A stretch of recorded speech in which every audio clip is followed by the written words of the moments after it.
கர்த்தராகிய இயேசு கிறிஸ்துவின் ஈடு இணையற்ற நாமத்தில் உங்கள் யாவருக்கும் அன்பின் வாழ்த்துதல் தெரிவித்துக் கொள்கிறோம். இன்று நாம் தியானத்துக்கு எடுத்துக்கொள்ள இருக்கிறதான வேத வசனம் ஆதியாகம புஸ்தகம் 39ஆம் அதிகாரம் 3ஆம் வசனம். கர்த்தர் அவனோடே இருக்கிறார், அவன் செய்கிற யாவையும் கர்த்தர் வாய்க்க பண்ணுவார். ஆமென். இங்கே தேவனை அறியாத அந்நிய தெய்வங்களை வழிபடும் எகிப்து தேசத்தின் போத்திபார் யோசேப்பை குறித்து நற்சாட்சி சொல்லும் வசனமே இந்த வசனம். ஆனால் உண்மையான தேவனை ஆராதிக்கும் யோசேப்பின் சகோதரர்கள் யோசேப்புக்கு நற்சாட்சி தரவில்லை.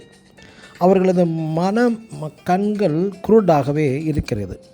அடுத்ததாக நாம் சாத்ராக் மேஷாக் ஆபேத்நேகோ என்பவர்களை அக்கினி சூளையில் போட்டபோது 4வது நபர் தேவ சாயலுக்கு ஒப்பாக ஒருவர் இவர்கள் மூவரோடு அக்கினி சூளையில் உலாவியதாக அந்நிய தேவர்களை வழிபடும் நேபுகாத்நேச்சார் கண்டான்.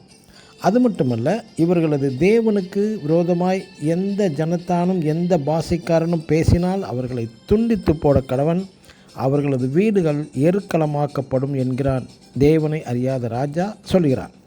அதேபோல் சிங்கக்கெபிக்குள் போடப்பட்டிருந்த தானியேலை சிங்கக்கெபியின் அருகில் ராஜாவாகிய தரியு வந்து, ஜீவனுள்ள தேவனுடைய தாசனாகிய தானியேலே, நீ இடைவிடாமல் ஆராதிக்கிற உன் தேவன் உன்னை சிங்கங்களுக்கு தப்புவிக்க வல்லவராய் இருந்தாரா என்று அந்நிய தேவனை ஆராதிக்கும் அந்நிய ராஜா சாட்சி தருகிறார். மற்றும் 2 ராஜாக்கள் 4ஆம் அதிகாரம் 8-9 வசனங்களில் எலிசா தீர்க்கதரிசியை குறித்து சூனேமியால் தரும் சாட்சி என்ன? இதோ நம்மிடத்தில் எப்போதும் வந்து போகிறதான இவர் தேவனுடைய மனுஷன், பரிசுத்தவான் என்று சாட்சி தருகிறார். எனக்கு அன்பான தேவனுடைய பிள்ளைகளே, அந்நிய ராஜாக்களாகிய நேபுகாத்நேச்சார், தரியு ராஜா தேவதாசர்களின் மூலமாக மெய்யான தேவனை கண்டார்கள்.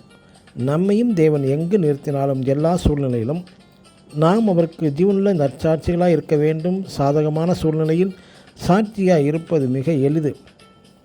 கடுமையான தேவன் சோதனை நேரங்களில் பிறர் நம் ஜீவியத்தின் மூலமாக தேவனை காண வேண்டும். பிரியமானவர்களே, ஆமென். God bless you.